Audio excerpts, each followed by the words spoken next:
बच्चे को बर्पिंग कराओ, सही से बर्पिंग कराओ। डॉक्टर्स तो ये तो बता देते कि बर्पिंग कराओ, लेकिन ये नहीं पता हमें कि बच्चे को किस एज तक बर्पिंग की जरूरत। Burping mostly around 6 months of age तक रिक्वायर्ड होता है, क्योंकि उसके बाद बच्चे का जो रिफ्लक्स का टेंडेंसी है, because of the anatomical immaturity, वो कम हो जाता है। बच्चे का दूध उतना लौटता नहीं है, एंड ऑल्सो गट मेच्योर हो जाता है, बच्चा अच्छे से डाइजेस्ट कर पाता है। सजेस्ट करते हैं कि at least around 6 months of age आप बर्पिंग तो कराओ। बेबी टू बेबी डिफर भी कर सकता है, कभी कभी किसी बेबी में ये at least 9 to 10 months of age required होता है।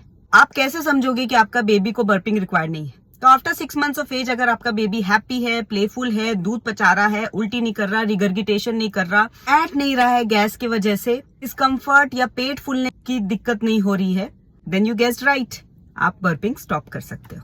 Hope this helps.